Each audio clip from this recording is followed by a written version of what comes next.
Ever wondered how you score someone's psychological collapse? Composer Chris Roe breaks down a cue from The Lady and reveals how he scored psychological tension and emotional collapse using vintage synths, warped tape, and unsettling vocal textures. This is how TV composers manipulate emotion without you even noticing. Okay, well, let's have a listen to Sticking With You. Let's start with the Juno, the real Juno, which we can see there in the background. So this is the theme that you were talking about. Let's have a listen to that.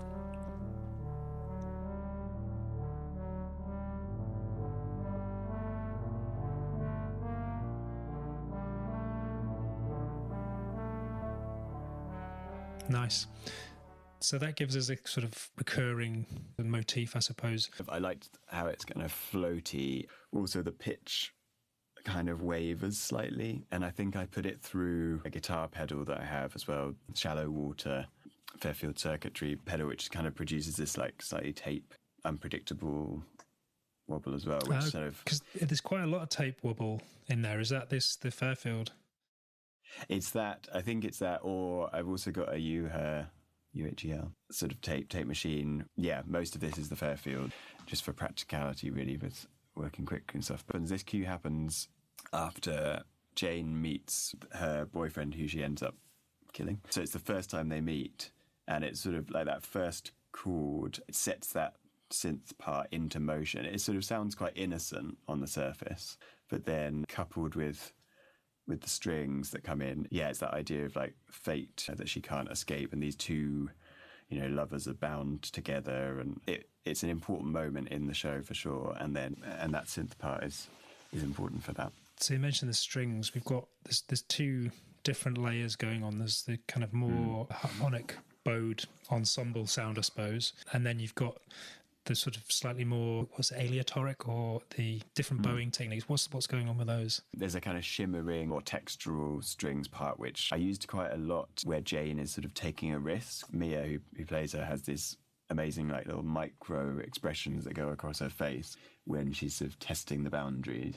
So yeah, a lot of string tremolo and sort of harmonics, tremolos and things. Okay, let's have a quick listen to that.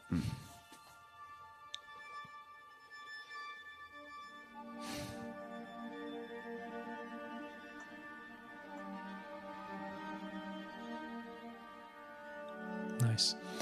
Yeah, that provides this kind of atmosphere. And then there's the other string, the other string part. Yes, and then the other strings we recorded, I think it was a 12-piece ensemble, Aerodale. I mean, it's amazing whenever you get real strings that bring it to life. In this cue, I think what I like is that they're playing a kind of minor chord against the major. So you get this kind of clash, major in the synth, flat third that kind of grates against it. So something's not quite right with this first meeting. We know it's not going to end well. Okay, well let's have a little listen to that.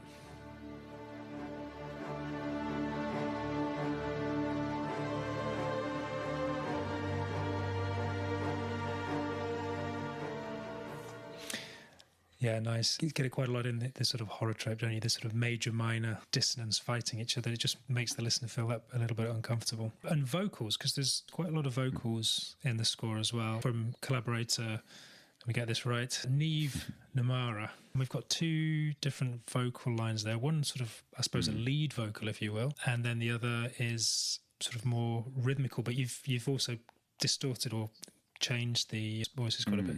There's a kind of interesting backstory to this. Niamh's an amazing composer, and I met her at a kind of composer event, and so I knew I wanted someone that could also improvise and be experimental with their voice. So I asked her to do it, and then Niamh had to have vocal surgery just after I'd asked her, but I really wanted her to do it, and so I said, have you textures or things that you could record? And so a lot of that breathy stuff that she recorded, she sent over to me, and I could work with it while she basically had to take rest, vocal rest. There's sort of two strands to it. There's the more kind of forthright, like lead vocals, which were recorded much later, which I kind of had to get away with samples until the end. But then the breathy things, I love doing this, sort of taking recordings and putting them through different plugins. For this one, there's a great one called Infiltrator, I think. It's like 9 different plugins in one, and you don't know what's going on. You just find these really cool little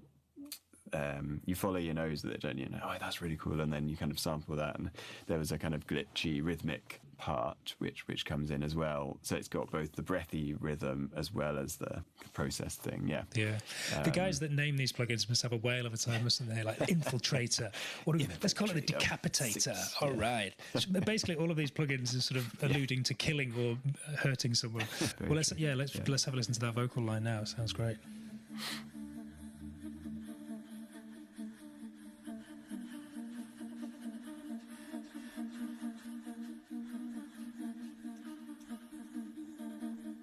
Yeah, lovely. And is there quite a lot of, there's some bit crushing going on in the score? Is there? There's some of the percussive elements, and obviously you've had a lot of fun distorting and all these sounds. Yeah, absolutely. In that breakbeat that we were talking about at the end, there was a sort of melodic thing that came out of putting it through. I can't remember which process now even, but it was something that I just landed on it, and then it became something which you come back to, and it's got that like minor third thing as well in the percussion part, which, so there's a lot of processing. I like doing that anyway on scores, but when you get the chance to do it and you kind of justify it because it's part of the music of the time, and like, that's just a win, isn't it? Like being able to, I don't know, whenever I start a project, I really try and set up the rule, like the parameters or the rules or whatever of that you're going to work within, because I find it's a good way. It's what we were talking about it before, when we have like limitations, and then I find I'm more creative within that, rather than if I just got the picture up and started scoring, you'd fall into certain patterns that you like. And by making some sort of artificial rules that not only forces you to be more creative, I think, but also then you know that everything's got a sort of architecture to it. When you are kind of into the nitty-gritty of it, you can just trust that there are these bigger things that you've already thought about. Yeah. There's a sort of an organy sound which sounds like it's been bit crushed. Is that the organ that you mentioned before, which is actually just it's a synth? And it's sort of doing it on sort of ostinato. Yeah. Okay, let's have a quick listen to that.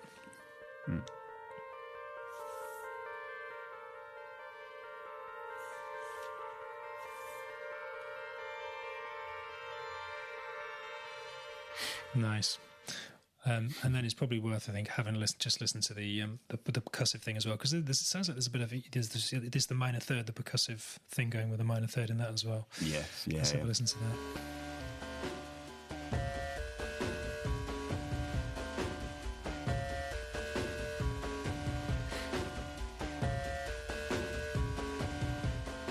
Yeah, great. Yeah, it's really nice. It's got that classical contemporary thing, but then it's also got the processing of a modern digital world, and there's tape wobble, infiltration, decapitation. Something for everyone. Do you have I mean, obviously this is the bit where we're nerding out over Q. So do you have certain plugins that seem to be a go-to all the time? I mean, I put that Sound Toys Decapitator on pretty much everything. It's ridiculous. Yeah, I think I do. Yes, all of the Sound Toys things I love.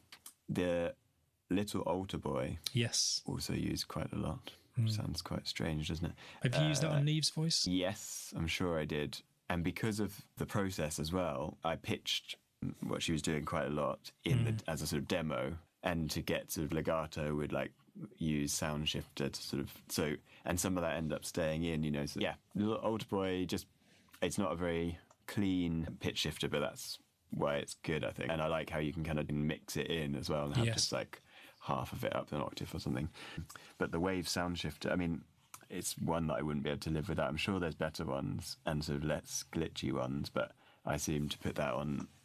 It's such a useful thing to be able to, especially when you're kind of using themes in different places and things. I mean, that would work really well, but just pitch it often down, you know, works well. Yeah. Up, not so much. Yeah, that's for stitching things together as well in Pro Tool. That's really useful, I find. Good Hertz plugins as well.